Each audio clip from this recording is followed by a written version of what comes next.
Oops. Okay. Okay.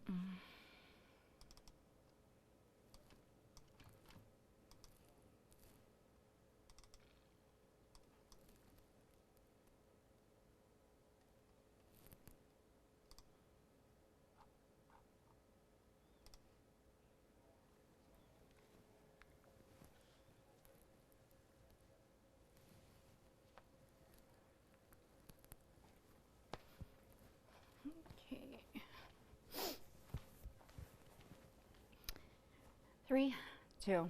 Hello, I'm meteorologist Sandra Brogan. Well, the snow and also the rain that we had earlier today and also late last night, well, that is long gone away from our area. But we do have the potential for any lingering moisture from the precipitation and also any melt from the snow that some of you saw earlier this morning to lead to some patchy black ice by early tomorrow morning. So the National Weather Service has issued a special weather statement for that reason for just about everyone. So just keep that in mind as you're heading out the door very early tomorrow morning, especially on those bridges and overpasses with those elevated surfaces could lead to some icy spots very early tomorrow morning. Now, in terms of the snow, it was all about where you live in terms of how much you saw. And some of us didn't see any at all, but we did see as much as 3.8 inches in Galax, 1.5 in Natural Bridge, so 1.5 inches there, right at 2 inches for Radford, and just an inch reported in Cave Spring. And because of the recent warm weather that we had last week, a lot of that melted on surfaces when it was falling, and just saw it accumulating on car tops and in the grassy areas. Now, as far as moving forward, well, we are dealing with, again, the very cold air for tonight, but also along with that cold air, we've got some wind in place. And so that's going to lead to some bitterly cold wind chills tonight and into early tomorrow morning. We do have a warming trend that is going to be much more noticeable as we get into the middle part of the work week. In fact, we're looking at highs by Thursday to be around 60 for many of us, but also on Thursday, you'll be reaching for the umbrella as we do have a pretty good chance for rain on Thursday. And I'll get to more on that in just a few moments. But in terms of just how cold it is going to feel, we'll take a look at the wind chills projected by our in-house model by early tomorrow morning when many of you are heading out the door.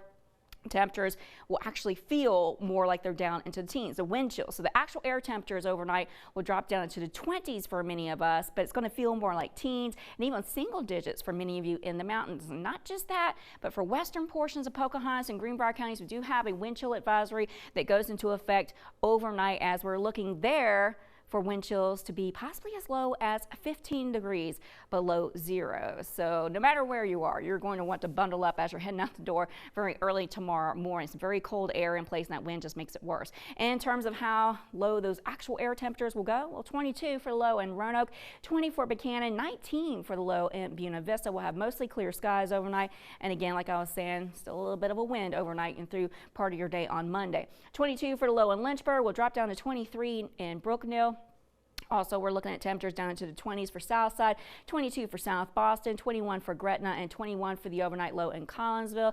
And again, any moisture still on surfaces could lead to some icy spots, not just on those roads, but also on sidewalks. And those roads, especially those lesser traveled roads, and especially where you saw a little bit more of that snow for areas west of the Parkway, well, again, anything that did melt when the sun came out earlier this afternoon, well, like I said, that could lead to some patchy black ice. 18 for the overnight low in Blacksburg, 18 in Radford, 19 in Pulaski. So just keep in mind, if that pavement looks wet early tomorrow morning, it could be ice.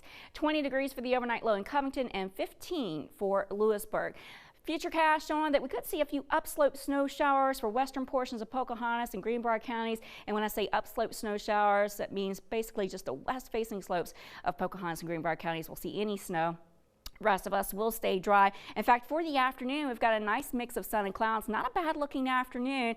It will be chilly, not quite as cold as what we had on this Sunday afternoon for your Monday afternoon. So your Valentine's Day, we'll start to see temperatures warming up a little bit more, but it's still going to be chilly. 41 for the high in Roanoke, 40 for Daleville, 41 for Salem. We'll have lots of sunshine.